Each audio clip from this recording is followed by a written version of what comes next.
Welcome to Imagine AI Live here at the Fontainebleau in Las Vegas. The date is Thursday, May 29th, and I'm here with Kyle Corbitt. Kyle, Hey. how are you doing? I am doing great. Yeah, excited to be here. This has been a high energy event. I'm glad to hear that, and we've still got 1.5 more days to go. Tell us about your company, OpenPipe. So we make it really easy to train agents to make them more reliable. So if you've got an agent that you've been trying to get working, you got a proof of concept, and it's like not quite at the reliability threshold you need, we help you using reinforcement learning make it more reliable. Tell me more about like the data that you're giving the agent and maybe some use cases. Yeah. So yeah, I can start with use cases. It's pretty varied. One big one we're seeing a lot are actually customer support bots, but these are these are companies that have tried the ones that are off the shelf. And they're just not getting the reliability they need. They're not getting, oftentimes in that case, we're working with regulated customers, and if they give a bad answer, that could be like pretty bad. They can get them in trouble with not just customers, but also regulators. And so they really need that 100% reliability. So we help them train their agent to make sure it is always giving answers that are sourced directly from their documentation or the sources that they've approved internally to get used. Another one would be we have a customer who's doing a voice agent. They take calls. They're a service provider to a lot of different restaurants. So if you call in an order from one of the restaurants they work with, you're actually talking to an AI agent that they've deployed that we help them train.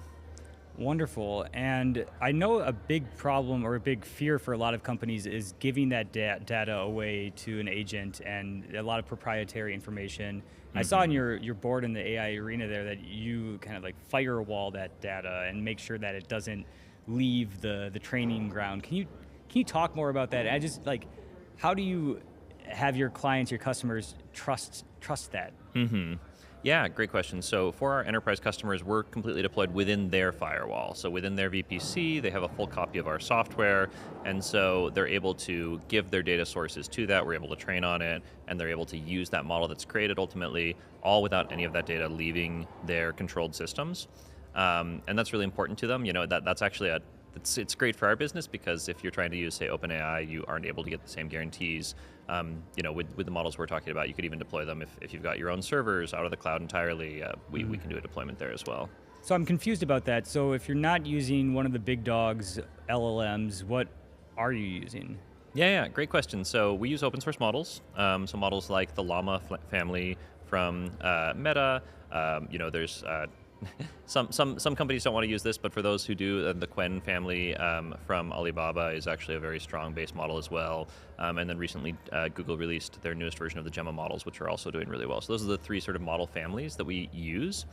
And so these are open source models that those companies have released that anyone can use. You can download it on your own computer. And so in our case, we can put it on servers inside your data center and do the training there entirely within your environment. Wow. And when you're talking about these different models, do you just use one model when you're working with a client? Like, do you let them choose, or you're like based on their situation? And are you just using one model? Yeah, so it's very dependent on the customer. So we have some customers that, for example, they use AWS's Bedrock service, which is AWS's kind of like hosted model inference. Amazon Web Services. Yes, Yep. exactly, from Amazon. So if you have that requirement, they have a pretty short list of models they support. We mostly use LLaMA from those.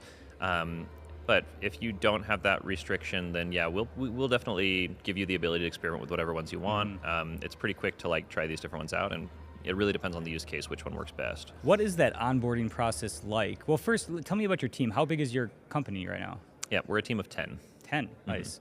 Yeah. How long have you been around? Almost 2 years at this point. Great. And how many? Could you give us a sense of the size of your company as far as how many clients you're working with? And Yeah, I mean, so we've got a couple dozen clients, and then some of them are self-serve. The ones that we have the bigger deals with are sort of like enterprises that we do like white glove service with. It's a mix of both. Okay. And so what's the onboarding process like for maybe a non-enterprise company? Yeah, it's really easy. We have a website, you sign up, you can upload your data, and then sort of define what you're looking for in the model, and then we can start a training process that starts refining Are it. you providing the agents for them? Are you building the agents for them? So it's kind of a mix.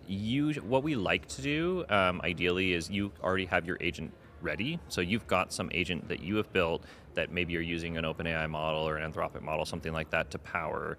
But if you're not quite hitting what you want to from the perspective of cost, latency, or reliability, then we can help you by replacing that model with one of these open source ones that's been trained specifically on your task. So that's ideal. That's what makes it easiest. Now, some companies aren't quite to that point yet, and so we'll also do just some like white glove help and help them get their agent ready as well. But yeah, we like it when customers have at least tried that part. Cool. Well, Kyle, one of my favorite questions is telling me a bit about your origin story and how, where you're from, how you found your passion. I know everyone's kind of pivoted into AI here, so maybe what you did before. Yeah, that's a totally fair question. So I've been doing this for a while. I actually almost got a master's in AI 10 years ago, decided to not do that and do a startup instead. But I think, I guess there's two sides. Like as from the perspective of an entrepreneur, I mean that's just something I've always known I wanted to do. That's something my dad was also an entrepreneur. My co-founder is my brother. I guess it just runs in the blood. Awesome. I don't know. So that part I just kind of always knew. With AI specifically, I mean it's just like such an obvious big thing, and I've been like working in this area for a while. So actually, the immediate prior job to this I was working at Combinator. And I was leading the startup school team there, which Amazing. is a lot of the external facing content. And it was really interesting because I was there during the transition period. So when I started, Sam Altman was leading YC and then also simultaneously doing OpenAI. During the time I was there, he'd left. And it was cool anyway, focused more on OpenAI. And so we actually met up with the OpenAI team like regularly. We'd have lunches with them when it was 20 people. So anyway, watching that. And what year was that? So that would have been, let's see, I was at YC from 2018 until 2023. Okay. So yeah, through that transition period.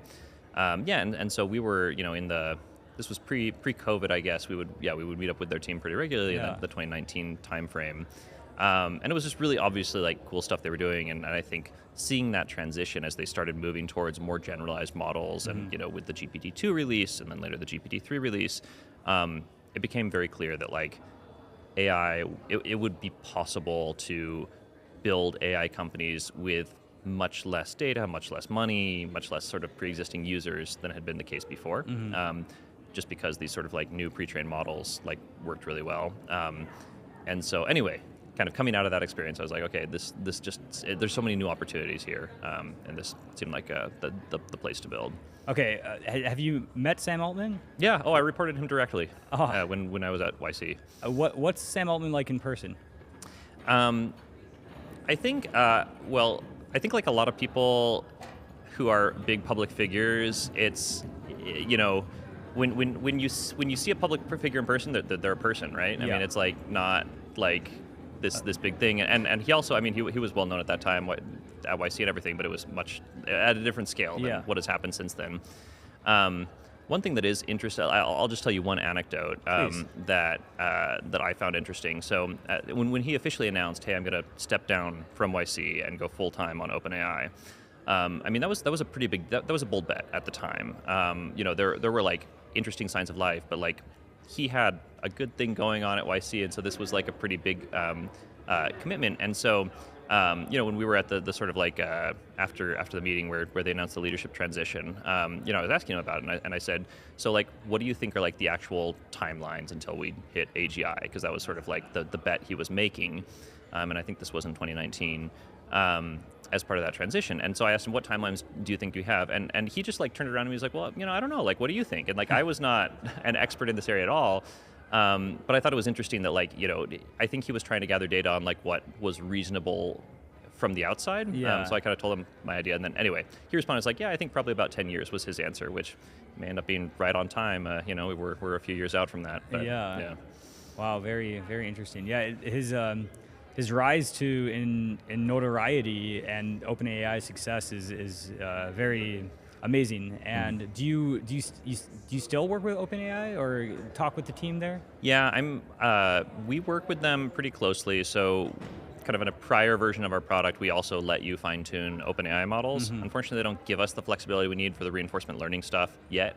Maybe in the future we will as well. But I mean, it's a small world. Like there's a lot of people there that I know and like I'm pretty close with.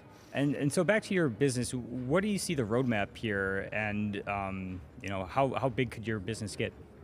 Yeah, I mean, it's growing super fast. I think this is an area that like there's just a huge amount of value being created and a lot of potential.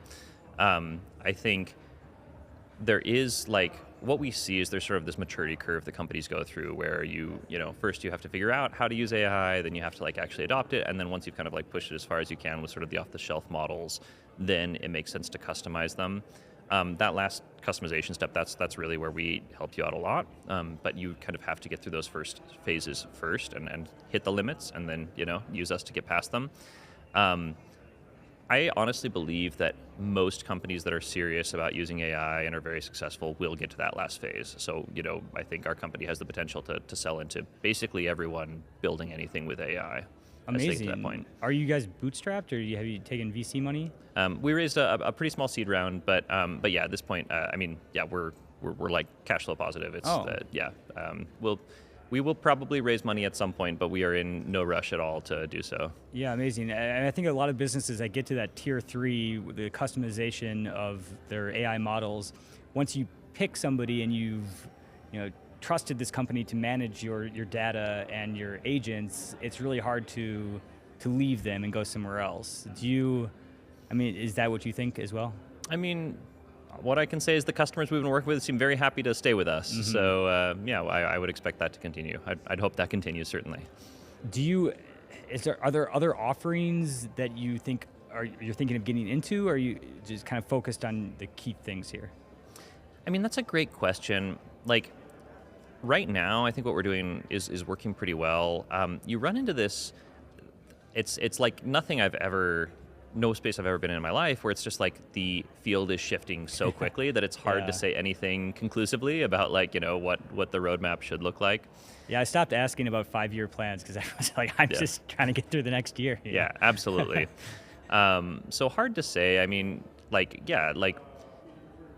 could imagine us potentially like doing more specialization within our offering to like very specific tools, very specific verticals. There's some areas like agentic RAG, which I spoke earlier at the conference. We've had good results with specific customers. Well, anything else you'd like to leave our viewers with? Like, where can they find your company? Where can they find more information on you? Yeah, so Google OpenPipe. It's openpipe.ai is the domain. And if you're interested, if you're sort of hitting those performance limits on any of the agents you're trying to deploy, we can definitely help out with that. For me personally, Twitter or X is the best place, and it's CORBTT is my handle.